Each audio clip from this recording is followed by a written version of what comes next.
Everybody, Brian Shannon here. It is Friday, the 19th of October, 2018, and we had a mixed bag this week. We saw an initial bounce back that kind of failed, and definitely worst off was the semiconductors in terms of technology, and of course that's going to lead the NASDAQ 100 lower. S&P finished with a little bit of a gain here, but let's not talk about a stack table. Instead, we'll look at the charts.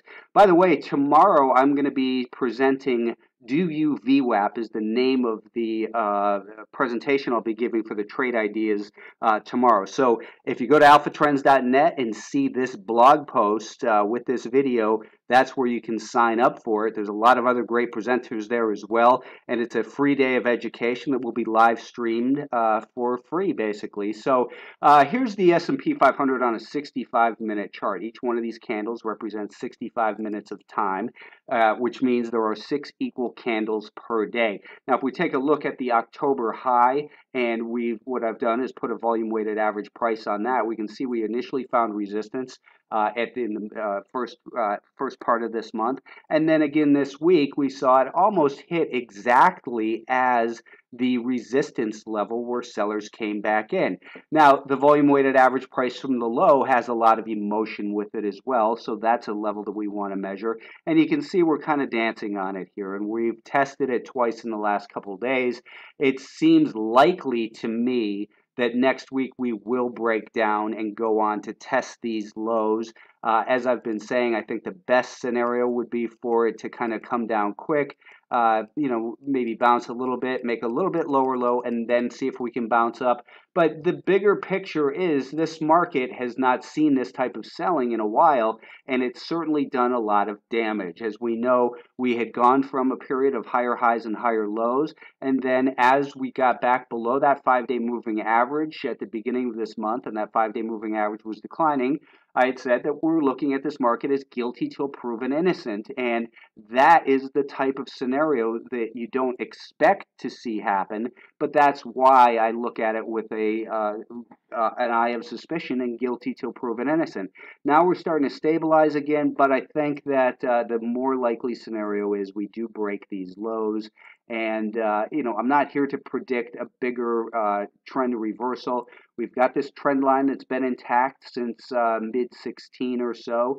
And, we've come down pretty far pretty quickly. It is earnings season. Next week, the earnings releases pick up even more than they did this week. And that's going to have, be a big determinant on where we go in terms of individual names. The NASDAQ is still hanging right on that 200-day moving average. Just below that, we have the year-to-date volume-weighted average price. And if we look at a 65-minute chart, let's actually look at a 30-minute chart here.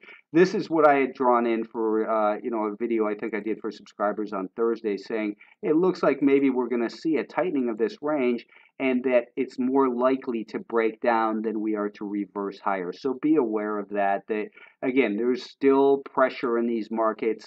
It does not look like a market that wants to turn around and go higher here. You could even look at this as, if you're into the patterns, you could look at this as a little head and shoulders pattern with a neckline right here. Certainly, I think breaking below probably about 172-ish is where it would signal to me bigger trouble. That would drag this 5-day moving average back lower, and a pattern of lower highs and lower lows from there would lead to probably another fearful decline lower. The Russell 2000 is the market that's been the weakest, the weakest the longest, and this market did not show any signs of reversing this week. We see that, in fact, it closed near the lows for the week here. And let's go back to that. Was it down for the week? It was. It was down, 16 basis points, but still, it was lower.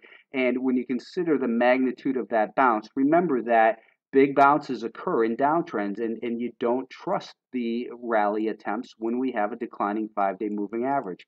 What I was looking for as a potential bounce scenario was that this 5-day moving average would hold, and then we could kind of come up like this and then maybe turn higher. But of course, that didn't happen. We have to be aware of all the potential scenarios, but wait for price confirmation before we actually take a position. The semiconductors, you can see, are very close to hitting their recent low. And in fact, I don't know if they did or not today, but this prior low was 94.67.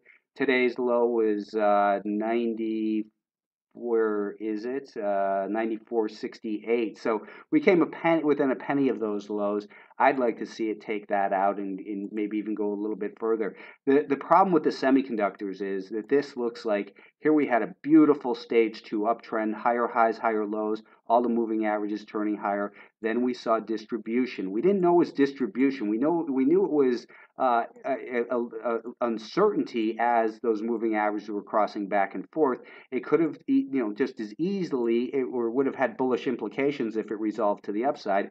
But because it resolved to the downside, and now we have all these longer term moving averages turning lower, we have to look at this as this is likely the beginning of a bigger down move. And we saw prior support acting as resistance in here, and we are below a declining 5-day moving average. So, this market is in a downtrend, and because it tends to lead technology in general, you have to take it very seriously. The biotechs, same story here, just ugly. They're trying to hold that 200-day moving average in the year-to-date volume weighted average price.